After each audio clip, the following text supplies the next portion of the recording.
operación, luego de colaborar con la creación de los modelos de optimización y análisis necesarios para su cuantificación. Después fue contratado en Estados Unidos para hacer consultoría enfocada al sector petrolero. Durante los últimos 15 años completó proyectos de estrategia y comercialización de gasolinas, diésel, turbocina, crudo y otros productos, análisis de compra y venta de activos, estudios de factibilidad de nuevas refinerías, compra-venta de ductos, entre otros. Entre sus experiencias de consultoría se incluye completó pronósticos de precios de crudo y refinados y completó pronósticos de precios de crudo y refinados y definió estrategias de comercialización para las principales empresas nacionales y privadas en la India, Brasil, Francia, Vietnam, Estados Unidos y Corea del Sur. En Noruega colaboró con el regulador de activos petroleros respecto al análisis de mezclas de corrientes y producción comercial de crudo. Definió el plan comercial para comercialización internacional de refinados y lubricantes para la empresa nacional de Indonesia. Completó el análisis de factibilidad para la construcción de nuevas refinerías en Medio Oriente y en Asia. Completó el análisis de factibilidad para la compra de refinerías y ductos petroleros en Estados Unidos. Ha participado en conferencias de energía en Singapur, Brasil, China, Canadá, Estados Unidos, Malasia, Colombia, México, entre otros. En su rol actual visita a reguladores energéticos, ministerios de energía, empresas nacionales y privadas de crudo, productos refinados, LPG y otros sectores. Explica los conceptos del comercio internacional y la importancia de elegir los índices de referencia adecuados. Actualmente es vicepresidente América Latina en Angus Media, empresa que proporciona los precios de referencia para comercializar hidrocarburos a nivel mundial. Los dejo con él.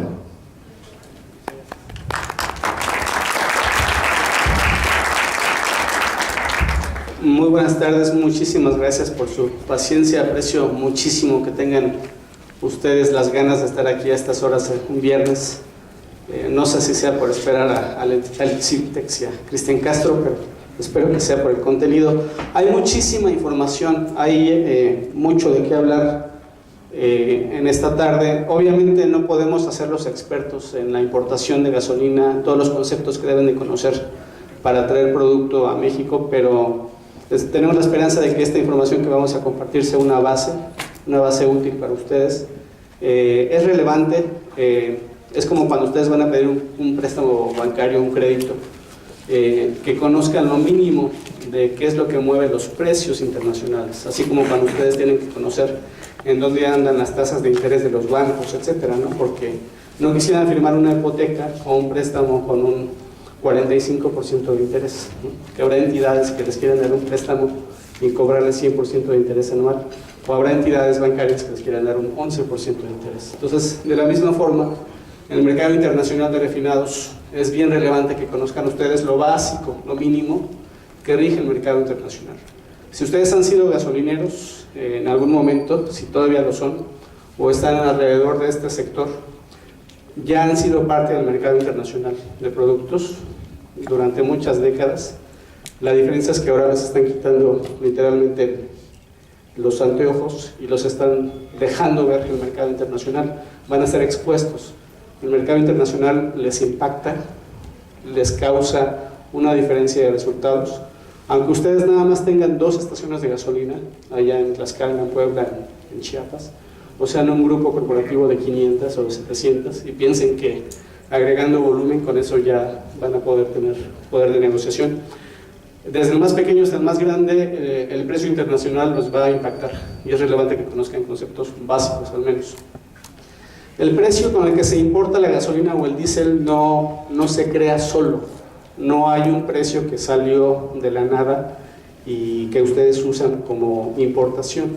El precio lo generan entidades que hay en la industria. lo generan agencias de precios, y de eso vamos a hablar también. Yo no sé si estuvieron aquí el miércoles, me atreví a hacer una pregunta a la Comisión Reguladora de Energía respecto al precio de referencia. Es bien relevante que conozcan que dependiendo qué precio de referencia escojan para hacer la importación, pueden tener diferencia en sus resultados. Legalmente yo no les puedo decir que usando nuestros precios van a importar más barato, pero sí les puedo decir porque en nuestra opinión nuestros precios, nuestra metodología es mucho más representativa del valor justo de la gasolina, del diésel, que ocurre a lo largo del día de transacciones. Entonces, pues es más o menos el objetivo de la presentación. Como les decía, ustedes siempre han estado inmersos en un mercado internacional. México ha sido parte del mercado internacional de todos los commodities, de crudo, gasolina, refinados, etc. Cada uno de esas flechas que representa un commodity tiene un precio internacional, un precio de referencia. Vamos a explicar qué significa eso de que hay un precio de referencia. Y ese precio se mueve de manera diaria y es una función de 20 o 30 variables, dependiendo del precio que están hablando. Si estamos hablando de diésel, de jet fuel, de turbocina, de gasolina, de qué tipo de gasolina, el precio se mueve a lo largo del año, a lo largo de las semanas, de los días, de acuerdo a oferta-demanda, pero eso significa que se mueve de acuerdo a inventarios, a estacionalidad, a arbitraje, de acuerdo a estrategias comerciales de comercializadores, de acuerdo a muchas variables. Ustedes deben de conocer cuáles son los motivos mínimos o las variables que mueven el precio. Otro concepto relevante en el mercado, como les ponía la metáfora de un préstamo bancario, va a haber quienes quieran dar un préstamo con 100% de interés anual o con 11%. En el mercado internacional existe todo tipo de entidades, no es que existan entidades que hagan nada ilegal, pero existen entidades que pues, les podrían vender el producto poquito más caro de lo que deberían de haberles vendido, y eso está bien, es un negocio. Entonces sí es relevante que conozcan o que recuerden en todo momento que su contraparte, o el vendedor, el proveedor, el distribuidor, no necesariamente tiene los mismos intereses alineados con ustedes, ¿sí? A él no le interesa que ustedes estudien o tengan todos los conceptos del mercado internacional actualizados. Entonces ese es otro tema que me gustaría que conserven a lo largo de toda la presentación. Cuando ustedes importen gasolina, cuando hagan un contrato de distribución, cuando haya, como decían en presentaciones anteriores, distribuidores, jobbers, cuando existen más proveedores para las gasolineras, etc. Básicamente tienen a nivel gasolinera, a nivel estación, tienen dos variables fuertes, las más grandes, que les van a impactar el precio. Van a tener un IEPS, un impuesto grande, famoso, que no está permitiendo las importaciones en este momento. Esa es una gran variable, de gran tamaño en el precio final. Y el otro precio grande, o la otra variable grande, es el precio internacional de compra, a cómo se compró, o a cómo está la gasolina, el diésel a nivel internacional. Todas las demás variables son pequeñitas, ¿no? Son ajustes por calidad, logística, etcétera, pero los grandes son el impuesto del IEPS, el precio de referencia. ¿Sobre cuál van a tener control ustedes? ¿Cuál van a poder escoger o negociar? No sé cómo se lleven con Secretaría de Hacienda, pero en realidad la única variable que van a tener a nivel estación de gasolinera única, a nivel un grupo de 500, 600, a nivel 1000 gasolineras, a nivel país, a nivel distribuidor, lo que van a poder escoger es el precio de referencia internacional, el cual no es único, no nada más existe un precio y no nada más existe un proveedor.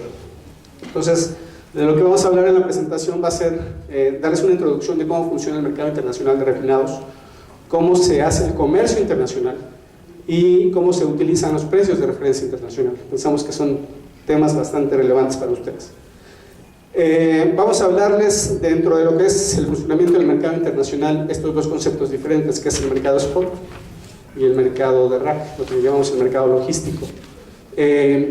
Estaba yo mencionando al principio que los que nos hayan pasado su tarjeta de negocios, con mucho gusto al final les vamos a enviar la presentación. Esta es una versión muy pequeña de la información que traemos.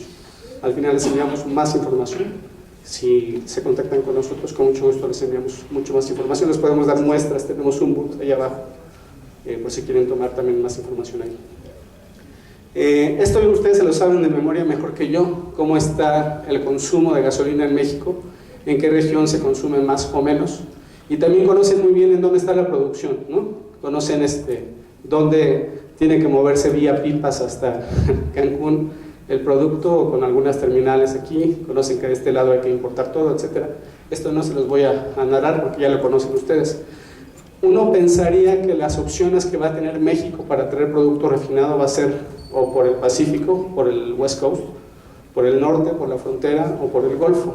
Pensaría que son dinámicas diferentes y precios diferentes, ¿no? Como introducción del mercado internacional, vamos a darle una revisada al proveedor principal, que va a ser Estados Unidos.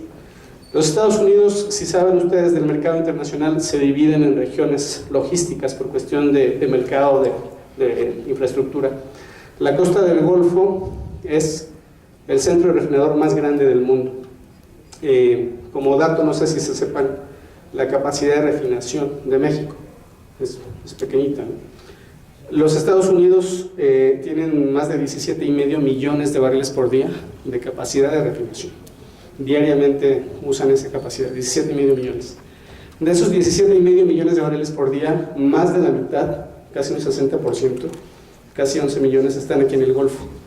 Y no solo están en el Golfo, sino están literalmente en la línea del mar, enfrente de América Latina, desde Corpus Christi hasta Mississippi, Alabama, pasando por Luisiana. Aquí hay refinerías gigantes, que son tal vez 4 veces más grandes que la refinería más grande de México, algunas de ellas, hay otras más pequeñas. Estas refinerías tienen ventajas gigantescas. ¿Han escuchado de la fracturación hidráulica? Se está produciendo mucho crudo aquí.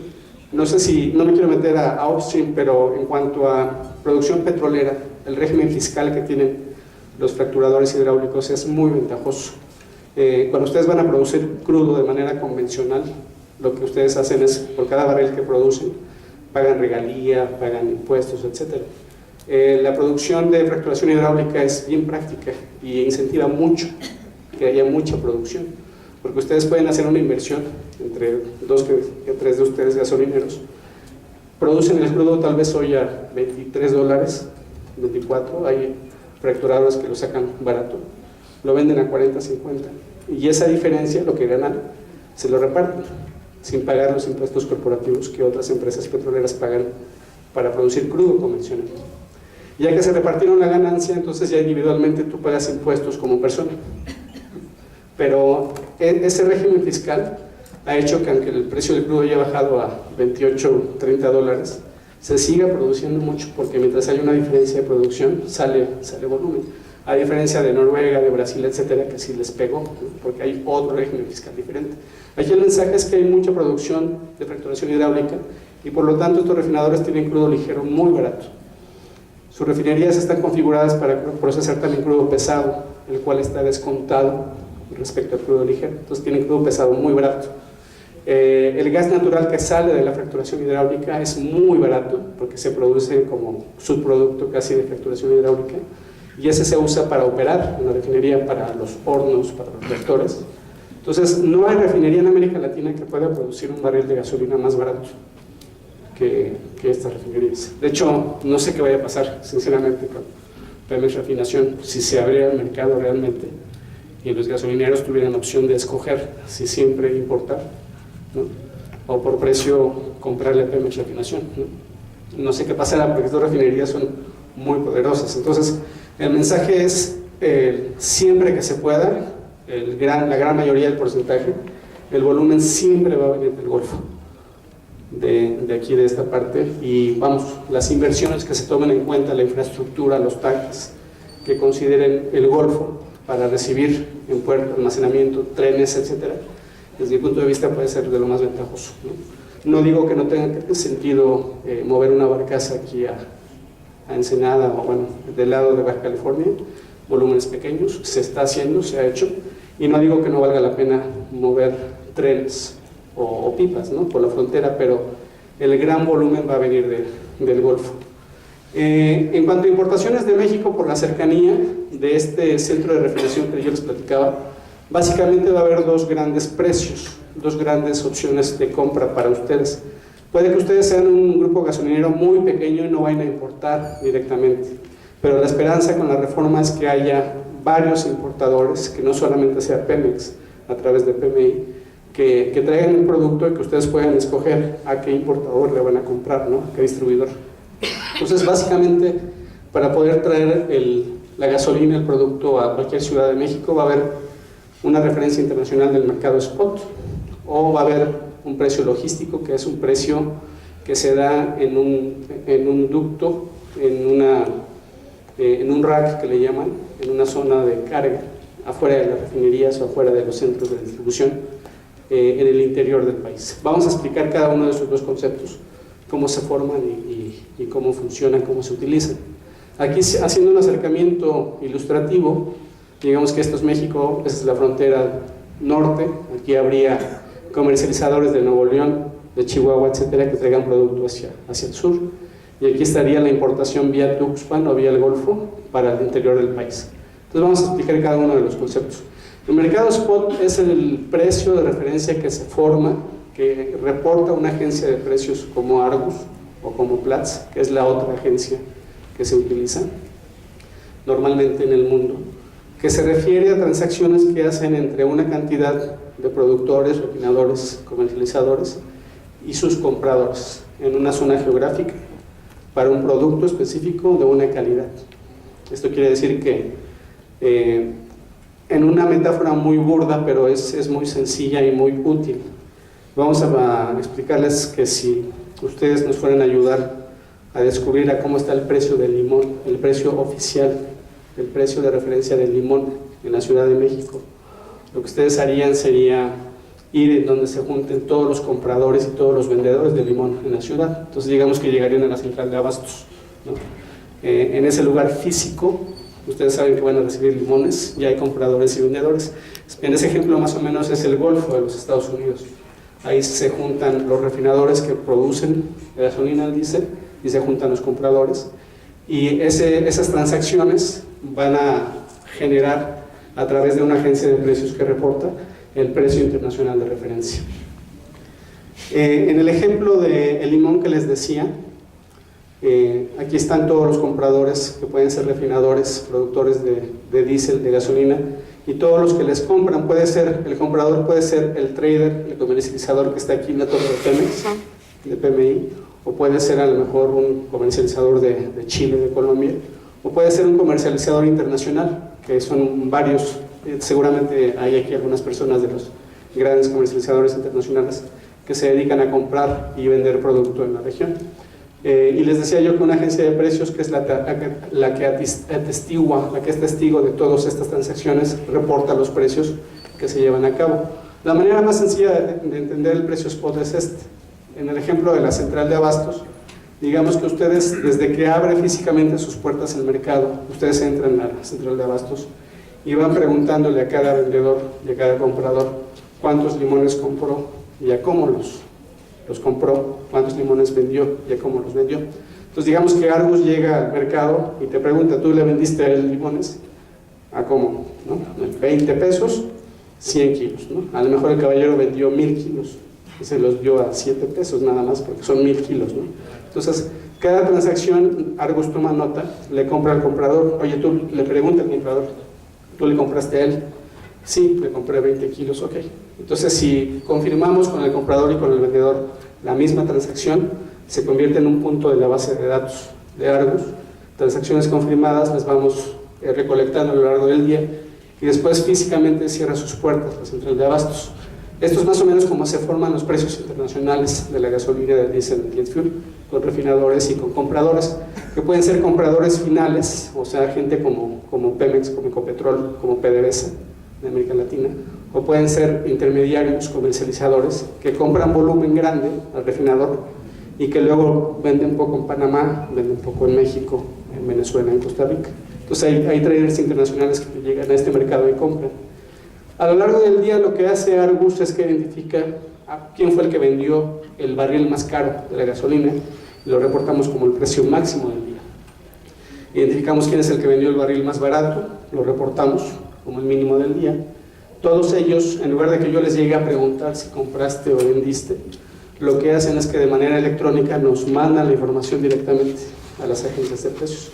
El mercado está acostumbrado a compartir información a agencias de precios que manejamos de manera anónima. Nosotros nunca vamos a decir, Oxxo está vendiendo a tal precio, ¿no?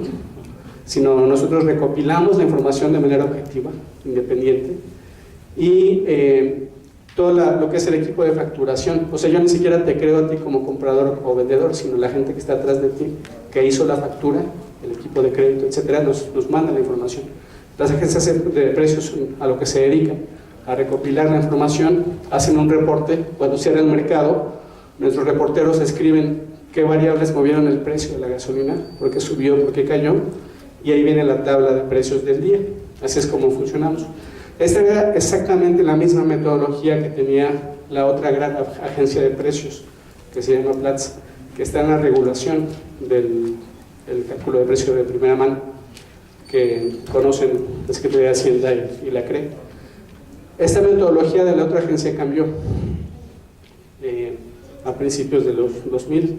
Lo que ellos hacen para ajustar en una metodología, una plataforma de comercio electrónico que ellos tienen, es que ya no incluyen en su cálculo, no consideran la información de todo el día. La otra agencia de precios lo que hace es aquella transacción que se lleva a cabo a las 3:15 de la tarde, exactamente el que compra y venda en los últimos instantes de las 3:15, es el precio que yo voy a reportar como la media del día, lo reportan como el punto intermedio del día. Y después le voy a agregar 10 centavos por galón al alza y digo que es el máximo, y le resto 3 centavos por galón a la baja y digo que es el mínimo. Ese precio es el que tienen en la regulación de la CRE. ¿Quiénes participan en esa pequeña ventana de las 3:15? Participan normalmente los comercializadores que no tienen refinación, que no tienen producción, y que, como es una ventana pequeña, pues pueden hacer transacciones que van a definir el precio de la gasolina o del diésel. No es nada ilegal, no es nada malo, está bien, ¿no? Pero son metodologías que les van a dar precios diferentes, ¿no? Si el precio de importación a México va a ser con un precio de esa agencia, o con el precio de Argus, va a ser diferente.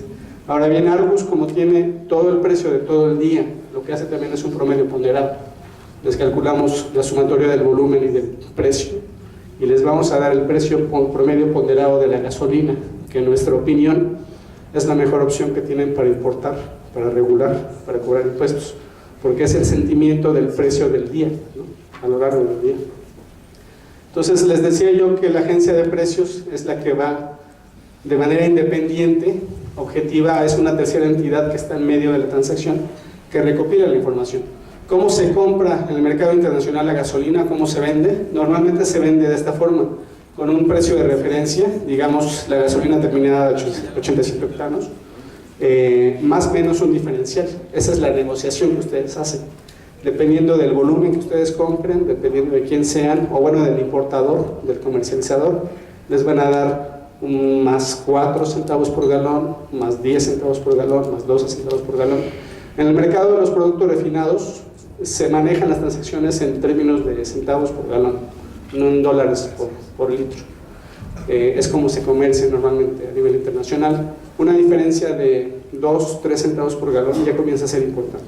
Puede ser la diferencia entre que ustedes tengan rendimientos en el día o que pierdan.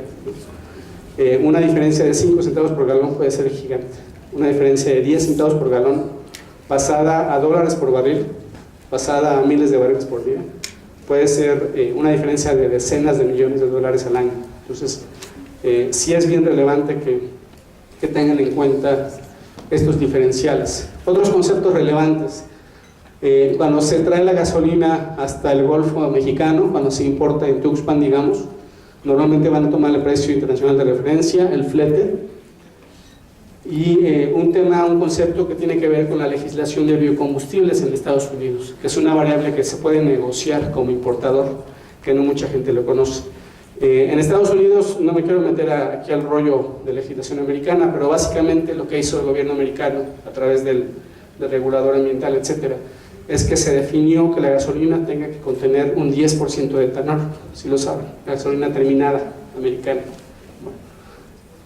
Para hacerlo una obligación, lo que se les dijo a los refinadores es: tú vas a producir vas a procesar el crudo y vas a producir la gasolina y el diésel. Si tú la vas a vender aquí en Estados Unidos a nivel doméstico, tú estás obligado a meterle etanol, pero si no te queda cerca un tren con etanol, si no tienes logística para mezclar o para proveer la gasolina con etanol, entonces te voy a cobrar una especie de impuesto, vas a tener que pagar. Eso se le llama un RIN. Los RINs son diferentes dependiendo si es un biocombustible de nueva generación. Hay muchos tipos de RINs que define el gobierno, pero es un impuesto. Entonces, esta legislación es una especie de impuesto de costo extra para el que quiera vender gasolina o diésel en los Estados Unidos.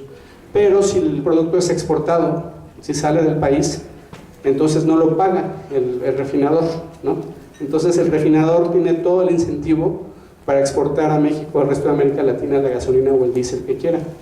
Cuando los importadores en América Latina se dieron cuenta de esa legislación, hace 5 años, digamos, le dijeron al exportador: oye, yo te compro gasolina, pero pues dame el 20% de lo que te estás ahorrando, ¿no? Te estás ahorrando a lo mejor 5 centavos por galón, lo cual es mucho. Entonces dame el 20%. Y el año siguiente le dijeron: dame el 40%, ¿no? Y el año siguiente le dijeron: pues dame la mitad. A este año, como ha evolucionado la competencia por exportar, los refinadores, los productores de gasolina y de diésel, puede que ofrezcan 100% de ese crédito, ¿sí? Pero si tú eres importador que no conoce eso, pues no lo pides, ¿no? Y puede ser una diferencia. Hace 2 meses estaba en 7 centavos por galón. Eso pasado a dólares por barril es bastante, ¿no? Ahora, no todos los que exporten gasolina y diésel caen en esta legislación. Tiene que ser un refinador, ¿no? El que produzca. Entonces, si ustedes quieren llegar con un trader, con un comercializador, y le exigen que les dé el descuento, pues él ya lo metió a sus libros, tal vez, ¿no? Entonces, aquí hay diferencias de con quién estén hablando ustedes como proveedores. Si están negociando con un refinador allá en el Golfo, o si están hablando con un comercializador, y si ese comercializador tiene principalmente a México como su mercado, o si México es un 15-20% de todo su portafolio en América Latina, porque también le manda producto a Venezuela, etcétera. Pero por lo menos el conocer el concepto del RVO, que es esta especie de descuento que ustedes pueden exigir como importación, les ayudará en algún momento, dependiendo del tamaño de su importación, si son grandes o si son un grupo corporativo grande de muchas gasolineras, o que en algún momento le puedan preguntar a su proveedor: oye, tú me vas a ofrecer el descuento del RVO, o cómo lo vamos a manejar. Es importante que conozcan los tipos de gasolina que hay. No me va a dar tiempo de explicar todos los detalles, pero es bien relevante. Ustedes pueden importar de los Estados Unidos de gasolina terminada, pueden importar gasolina no terminada para que le agreguen el oxigenante correspondiente para ya tener la lista con el octanaje listo de México. El oxigenante que ustedes van a poder escoger es MTBE, o puede ser etanol, si están en Veracruz, por ejemplo, o puede ser ETBE. Hay otros oxigenantes. Tienen que conocer de los precios internacionales del alquilado, del refinado, que son varios componentes que ustedes pueden mezclar. La gasolina no es un elemento único que se genera, sino es un licuado, es una mezcla puede ser de 5 o 10 componentes diferentes. Si ustedes van a hacer decisiones de tanques de almacenamiento para después distribuir gasolina importada al resto de las estaciones, si van a hacer inversiones de logística, etcétera, consideren todas las opciones que hay, porque a lo mejor si están en Veracruz, les conviene hacer negocio, o en San Luis Potosí, con la gente que ya está produciendo etanol ahí, ¿no? Pero si están cerca del Golfo, por ahí por Tamaulipas o por el norte, a lo mejor pueden considerar amarrar un contrato de MTB también para agregar a su gasolina. Y ya no importa en gasolina terminada, sino importa en la no terminada, las IVOP. Entonces hay muchos conceptos que les van a sonar muy raros, pero que con tiempo, con más información, pueden llegar a dominar y a utilizar a su favor. Hay otro concepto bien relevante. No sé si se han tomado el tiempo de leer la regulación en cuanto al precio de venta de primera mano. Define la norma oficial que está en el diario oficial que el precio de referencia internacional va a ser el de la agencia Platts, el precio de la gasolina terminada, Waterborne, y dice el de diésel, el de Platts, Waterborne. Esto, repito, merece un día de capacitación y en serio lo podemos hacer con ustedes si nos comunican sus necesidades, pero de forma muy rápida, muy resumida. La gran mayoría de las refinerías que están en el Golfo convergen o envían su producto en la boca de un ducto gigantesco, el Colonial Pipeline. Es un ducto de 2.4 millones de barriles por día que sale del Golfo y llega hasta allá, hasta Nueva Jersey. Ese es el mercado de la central de abastos.